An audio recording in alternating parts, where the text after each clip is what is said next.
Indudablemente, todos hemos estado pendientes al tema Yexet que está en tribunales, a la solicitud de medida de coerción que ha hecho el Ministerio Público, la cual fue reenviada para el miércoles. Mañana será reanudada, mañana a las 11. Y bueno, esta solicitud de medida de coerción se hace sobre la base de un expediente que ya está en medios de comunicación, al cual hemos tenido acceso. Pero ese expediente sería bueno desmenuzarlo lo mejor que se pueda. Y de ese desmenuce, de ese engranaje, de ese contenido, llevarle parte a la audiencia para que estén también empapados de por dónde va el tema y qué esperar en justicia. Para ese propósito, nosotros hemos traído al programa a unos de los más altos abogados penalistas que conozco. Tengo el privilegio de ser su amigo y de que me tome el teléfono y venga cuando lo invito. Sí. Nuestro amigo Valentín Medrano Peña. Ese es bueno. Bienvenido. Hasta usted, profesor. Un abogado de verdad. Ay, sí. Me recordó, muchísimas gracias, primero por la oportunidad de tomármelo en serio, pero me recordó con eso, ese sí es bueno. Ese es bueno. A los pica pica le dicen. Sí. Todo el mundo es bueno. Que usted va a aspirar a diputado por Boca Chica, por eso lado. Sí. No. Eso viene fuerte. No. Ah, ok. Son fake news. Debería. Atención al liceo que le saque punta al lápiz y apunte. Sí, profesor Medrano Peña. Cuidado. Profesor Medrano Peña. ¿Qué explicar de este expediente que sea quizá lo más digerible posible y cómo lo califica usted como un jurista aprobado? Bueno, mira, yo en principio tenía mis disquisiciones con respecto del proceso y la forma en que se inició todo esto, porque mi preocupación básica estaba con respecto a la calidad de la prueba y la legalidad de la misma.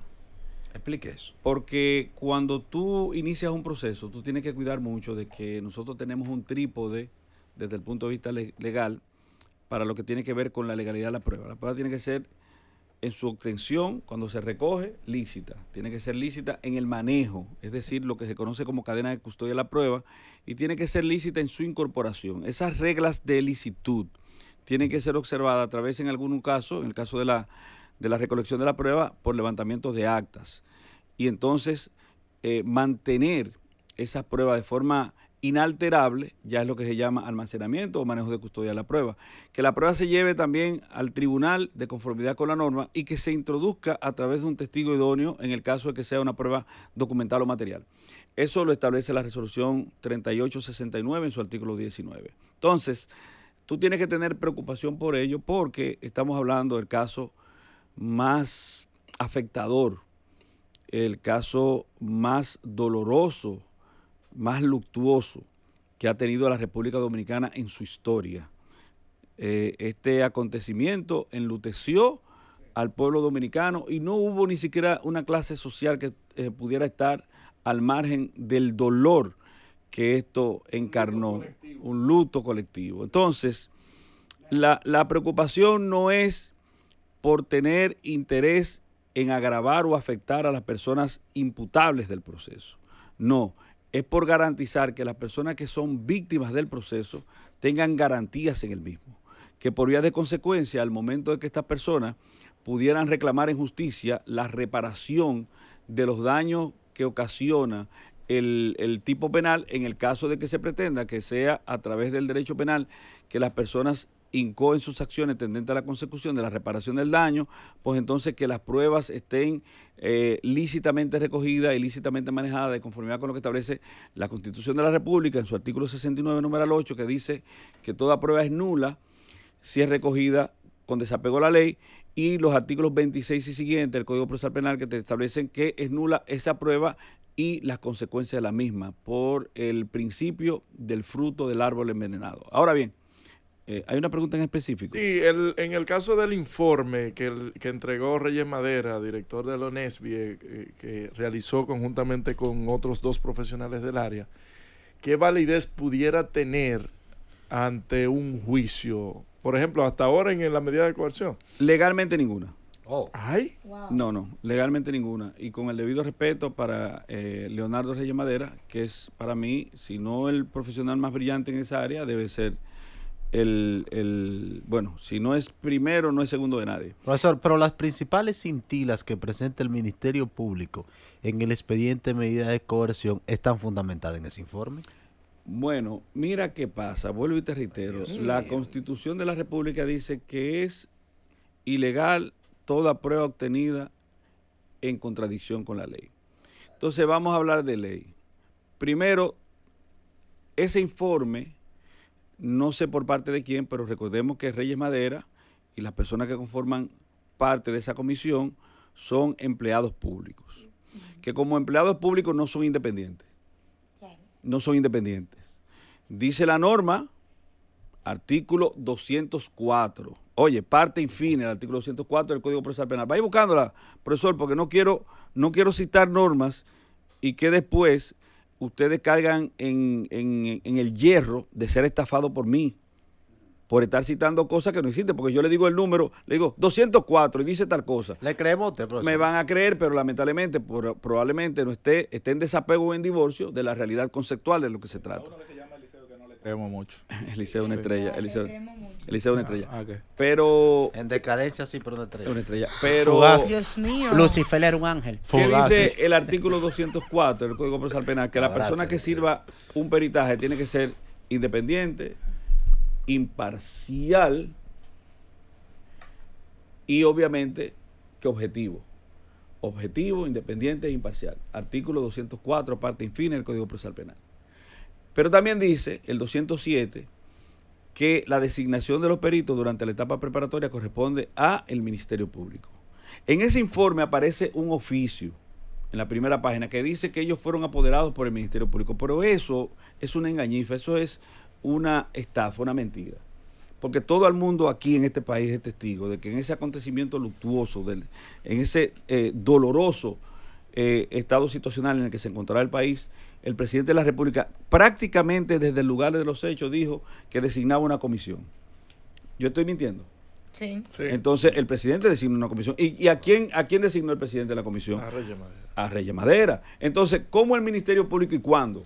Porque ustedes son periodistas. Díganme, ¿en qué medio de comunicación salió la información de que el Ministerio Público designó a esos peritos? No. Y no pueden decirnos a nosotros, por ejemplo, que ellos no lo dijeron, porque el artículo 290 del Código Procesal Penal dice que esta etapa es una etapa privativa para los terceros, que por vía de consecuencia se convierte en una etapa privada en términos de conocimiento. Pero hay un problema. El Ministerio Público, en consonancia con lo que ha sido su actividad procesal afectadora de esa legislación, filtró nueva vez, para que no hubiera mucha diferencia, filtró su solicitud de medida de coerción, filtró, pero ahí no dice tampoco que hubo un oficio de designación de esos peritos, lo dice en el informe de los peritos, pero hay una coincidencia, porque las mismas personas que designó el presidente de la República son las mismas personas que designó el Ministerio Público.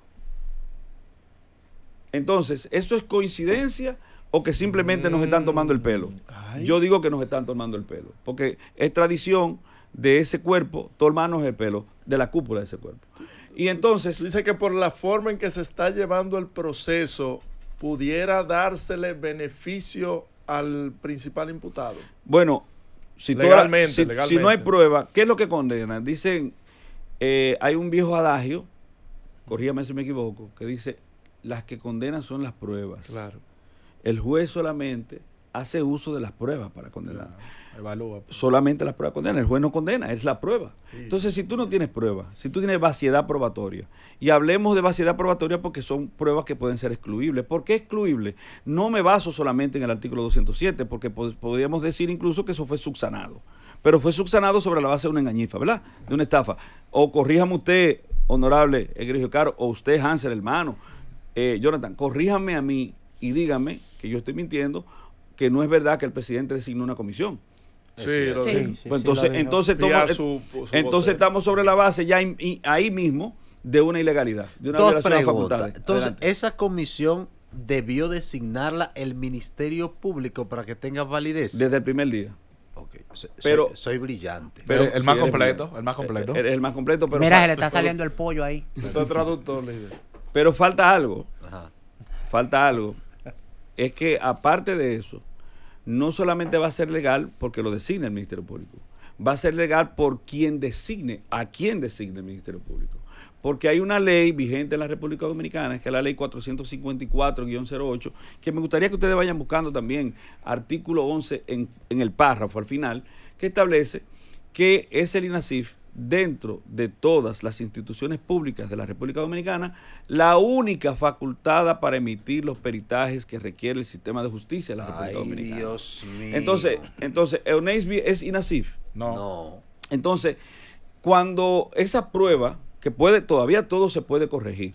Yo lo digo, yo lo digo para que se tome en cuenta, igual que cuando decía al principio de este asunto, cuando inició todo, con mucha reticencia, con deseo de no participar en medios de comunicación, pero con la obligación de que si me preguntan tengo que responder de forma objetiva lo que yo creo.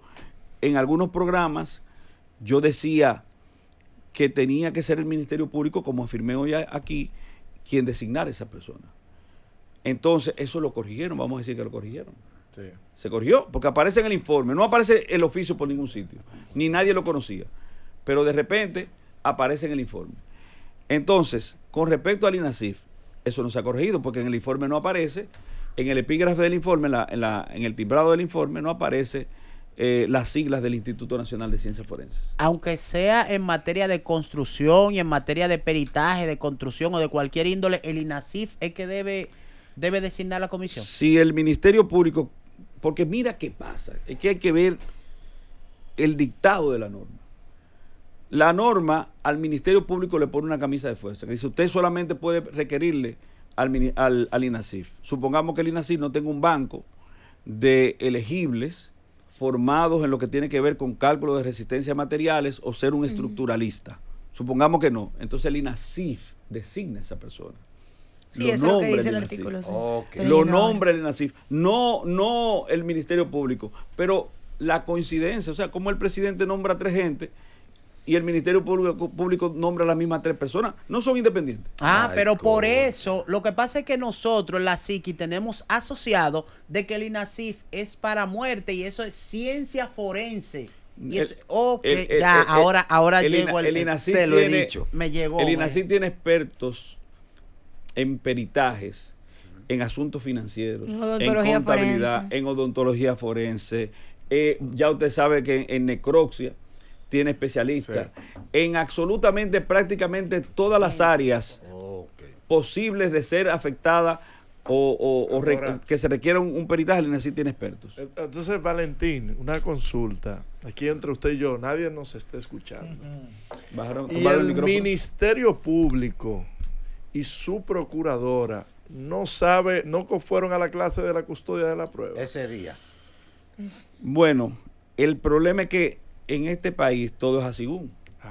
Porque yo me he dicho que si no fuera el señor Antonio Espaillat, el procedimiento fuera diferente. Incluso la calificación jurídica fuera diferente, el trato fuera diferente. Porque incluso ante las críticas, fíjate que la primera crítica que se dieron, yo creo que lo correcto es lo que se está haciendo ahora, porque quiero ser honesto, Yo quiero que si a mí algún día me someten a un proceso penal y tengo que ser reducido a prisión, que me traten como lo están tratando a él, porque es lo correcto. Sí, yo digo igual. Que es lo correcto. Ahora, cuando a Máximo lo lleven así, yo voy a verlo. Pero ahora, cuando ha ocurrido en ocasiones anteriores con intereses políticos, no ha ocurrido de la misma forma. No. Y la primera crítica que se hacía, pero mira, no le pusieron el casco. A todo el que llevaron preso desde la Procuraduría al Palacio de Justicia de Ciudad Nueva, lo llevaron con su respectivo casco. Sí. Lo único que hicieron de la misma forma. Pero se lo pusieron el casco después. Lo mismo que hicieron de la misma forma fue la filtración de la medida de coerción y el tema de la condena mediática previo a lo que es el juicio, para que la gente entienda que, tú me excúsame, déjame ahí. ¿Eso siempre se ha hecho? No, siempre se ha hecho, pero en este caso no. ¿Por qué no? Aquí no hay condena mediática. No, mediática no, social. No, pero no se desprende de una actuación del Ministerio Público. ¿Será porque la gente tiene suspicacia? Sí. Y tiene sus requemores, la falta sus de confianza en el Ministerio Público. Confianza, lo que sea. Aquí los medios no han condenado a Antonio. No, aquí no se ha condenado a nadie. Solo este. No. Este sí. Solo aquí se ha criticado. Sí. No, pero vuelvo y reitero no es el mismo trato. No. Por eso yo hablo de equidad, yo hablo de igualdad, de igualdad. Entonces, ha sido el mismo trato. O sea, esa actitud avasallante, imputacional en los medios de comunicación, del cuerpo del Ministerio Público, esos son ladrones y son esto y corruptos. Tenemos pruebas robustas. Esos señalamientos soberbios e iracundos. Soberbios e iracundos, y yo suscribo eso. Claro. Pero eso ha faltado en este proceso. Ha brillado por su ausencia. Incluyendo a los actores del Ministerio Público. Sobre todo a ellos, porque a ellos que yo me refiero. Claro. Porque una cosa es que un medio de comunicación afiliado a ese cuerpo y también a los intereses que representa, pues haga uso de esta fuerte herramienta para sindicar, acusar, para afectar, para dañar, para transgredir, para poner las cosas más grandes y endemoniar a las personas. Eso es una cosa. Y que casi siempre viene, y tú lo puedes buscar, tú lo puedes buscar. Todas esas críticas que se hacían en la mañana, en la tarde, en la noche, tú buscabas las fuentes, las filtraciones, empezaban siempre con el mismo periodista. Sí. Ahora, Valentín. Pero ahora Villan puso ausencia, esos periodistas no han dicho nada. Valentín, en este caso, entonces, vamos a organizar. Lo que estaríamos criticando, que el personaje en cuestión, como dijo nuestro compañero Máximo ayer, no es el idóneo para mejorar el protocolo o para corregir las fallas. No es que está mal. Lo que estamos criticando es el personaje en cuestión porque el trato que se le ha dado es el correcto. En una parte. Claro, en una parte es el correcto. Porque o toro o vaca. Claro. Si tú a todo el mundo... Si ellos quieren entonces comenzar ahora a agotar el protocolo correcto. No, el tema de la persona. No, porque lo correcto es que tú entiendas que todo dominicano, que cada dominicano tiene el derecho a la presunción de inocencia. Lo correcto es que tú entiendas que cada dominicano, que todo dominicano, cuando se someta a un proceso y se presuma que ha cometido, claro, por parte del órgano acusador, que ha definido en su conducta una norma proscriptiva y que por vía de consecuencia ha cometido un crimen o un delito, lo correcto es que a ese dominicano tú lo trates como cualquier otro dominicano. Exacto. Que tú no tengas diferencia, porque el artículo 39 proscribe esa diferencia. Claro. Entonces, no es verdad que tú a una persona lo ibas a allanar y sacarlo en paños menores ayer, eso está fresquecito. Claro. Y que hoy tú mismo haga una diferenciación procesal en función de la persona. Incluso gente que decían, pero yo estaba en la Procuraduría ayer, ¿cómo me allanan hoy? ¿Por qué no me dejaron? Exacto. Correcto. Sí, Mira qué buena memoria histórica. Oye, pero la pega a veces. No, pasó así con Hochi. Que él fue, lo visitó y lo dejaron ahí. En esa ocasión pasó así. Y lo allanaron. No, después, pero la primera vez que a él lo apresaron, por este caso, fue de esa manera. Él se presentó. Sí, pero a Hugo lo allanaron. Y lo sacaron en franela, casi a patada. Y al ex ministro de salud. Sí, sí. No. Ese fue aquí hay un trato diferente con los políticos. Sí, pero yo pongo el ejemplo de Hugo. Pero yo pongo el ejemplo de Hugo porque fue el mismo caso de Hochi. Y fue el más reciente. Los otros en demasía. Profesor, la tipificación jurídica de este caso, ¿cómo usted la valora? Y si el informe está descalificado para presentarlo en justicia, que no entiendo porque ahí es que está fundamentada el conocimiento de la solicitud de medida de coerción, ¿qué hacer entonces? Mira, yo tengo una preocupación mayor. Porque yo estaba leyendo un análisis del informe de Diario Libre hoy. ¿Ustedes lo vieron? No lo vi. Pues búsquenlo. Diga. Búsquenlo, porque ese informe está diciendo que el informe, o sea, el análisis dice que el informe descarta que hubo sobrepeso en la estructura y que esa no fue la causa. Y que por vía de consecuencia... Eso fue el espía.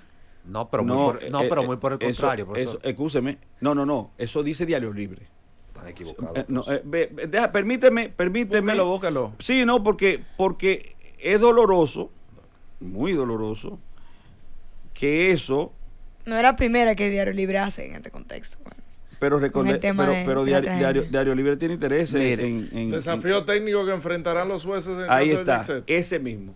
Mire, yo tengo aquí, profesor, las conclusiones del informe. No, pero ese dice, es que lo que dice Diario Libre ahí. Es el análisis. No coincide. No. Ellos están citando el informe, pero entonces tiene que haber dos informes, porque ese informe en ningún momento dice en sus conclusiones que no fue causa del sobrepeso, muy por el contrario. El informe lo dice. Lo que especifica el informe. ¿Es el punto neurálgico del informe? No, en la conclusión. Había llegado un informe. ¿Tú te acuerdas, Máximo, el que se mandó antes que decía todo lo contrario? No, eso fue una bola. No, pero eso fue una bola. No hay oficial. Eso no es oficial. Okay. Continúa, Valentín. Pero el informe, reitero. Hansel yo la tengo y Hansel la tiene ahí. Yo la tengo aquí en un captura. Continúa, Valentín. Tú estás buscando que el informe. El informe. Yo tengo las conclusiones del informe. Yo la tengo aquí. Ok, las conclusiones son estas, la del informe. El informe dice, que me parece muy escueto, debe ser un informe preliminar. A mí también. Dice en sus conclusiones 6.1, ¿verdad? 6.1. Causa principal del derrumbe. El patrón de colapso observado corresponde a una falla inducida por sobrecarga. Ahí está. Y dice entre paréntesis, 4 capas de finos con diferentes espesores, sumando un total de 37.5 centímetros, equipos de aire acondicionados, tinacos, luminarias, plataforma y peso propio. Exacto.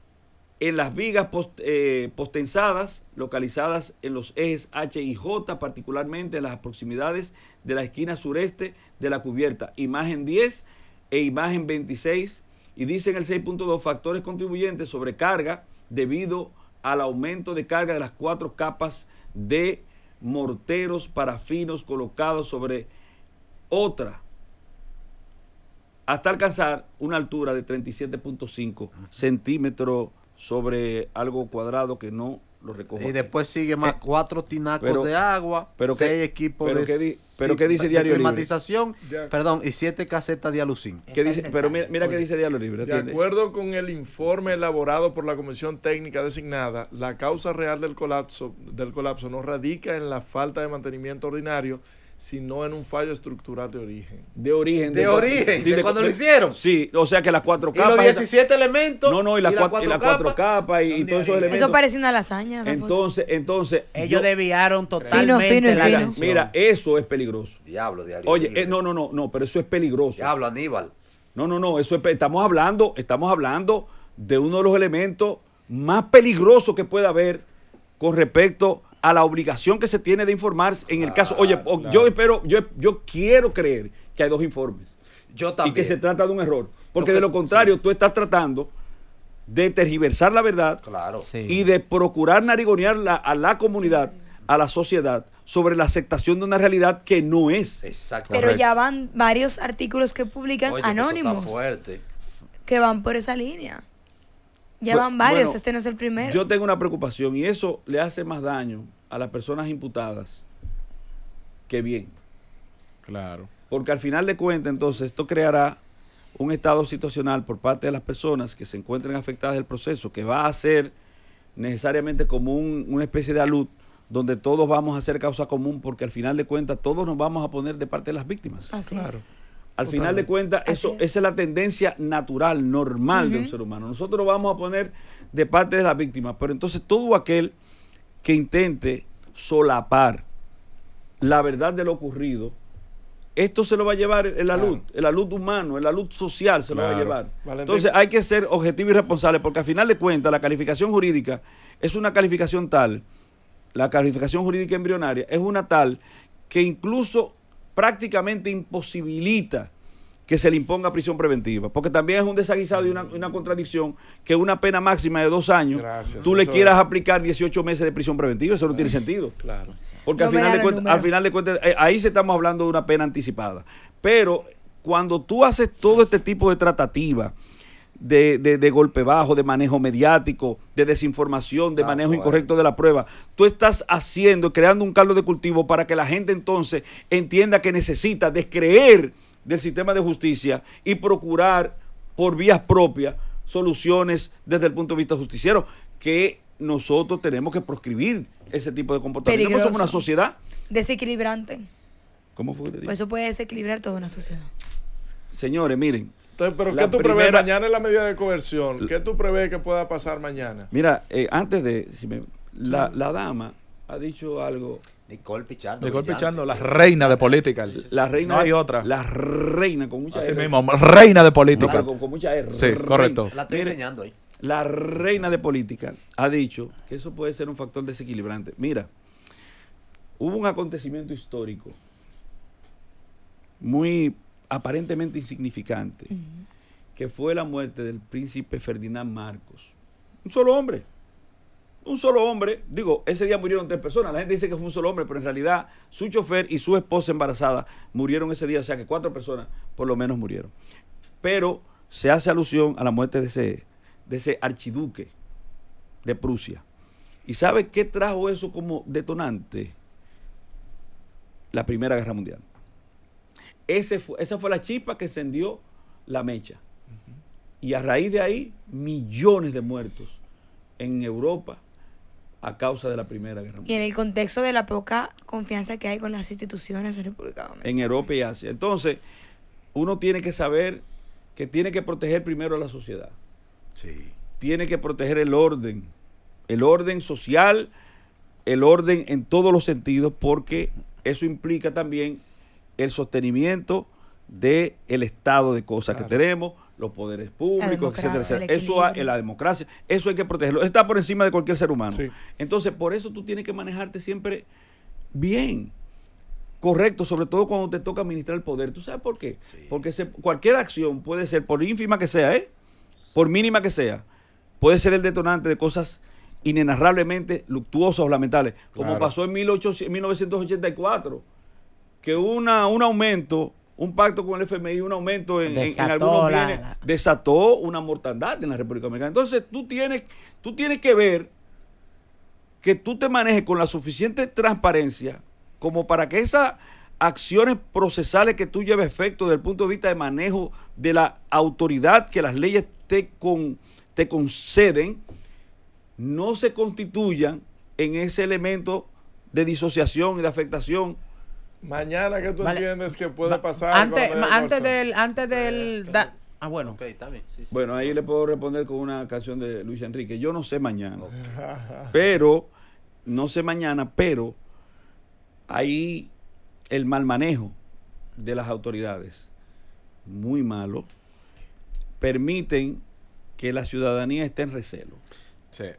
¿Tú crees que mañana el tribunal, o cuando decida, acoja la solicitud que hace el Ministerio Público de 18 meses de prisión preventiva para Antonio y prisión domiciliaria para Maribel? Yo te diría, ¿tú te recuerdas la presión que se hacía para que a la gente que fueron sometidos a actos de transgresión, a presuntas disposiciones punibles en lo que tiene que ver con actos de corrupción, la presión que se hacía de todos los tipos, la que se veía y la que no se veía, para que le aplicaran 18 meses, ¿están presentes ahora? No.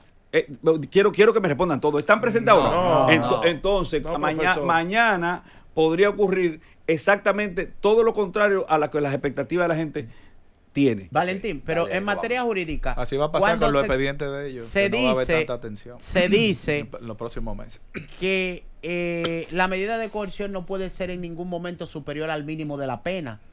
Entonces el mínimo de la pena son 3 meses. ¿Cómo el propio Ministerio Público, sabiendo esa parte tan fundamental del sistema de justicia dominicano, que el mínimo de la pena son 3 meses, cómo ellos piden 18? Tú me vas a excusar, Hansel, me vas a excusar, pero eso es brillante. La cabeza más brillante de la radio. Tú me vas a excusar. Jonathan Familia. Pegó una. Sí. Jonathan. Alumno aventajado de Hansel. Brillante. El cese de la prisión preventiva procede al mínimo de la pena. Artículo 241 del Código Procesal Penal. Entonces, tú no puedes, bajo ninguna circunstancia, pedir una medida de coerción superior a la pena. Al mínimo. Pero es brillante. Sí, estaba aprendiendo de mí. ¿Usted cree que esto que está ocurriendo, como bien explicó Jonathan, que puede generarse algún tipo de tranque, va a ser posible que en la modificación que hay intención ahora de los legisladores del Código Penal de la República Dominicana presenten esas ideas de mejora? Ese es el más grande disparate que hay. Primero, este país no necesita modificación de código, eso es una mentira. Porque al que diga modificación de código, si es un funcionario, tú le preguntas para que se desnude. ¿Qué usted opina de las 3 causales? Una vez ahí mismo. Mira, nosotros creemos que el código debe ser aprobado. ¿Y qué usted opina de las 3 causales? Usted mismo, porque vengan, que usted quiere que se apruebe un código. Mire, la tendencia moderna es a las leyes especiales.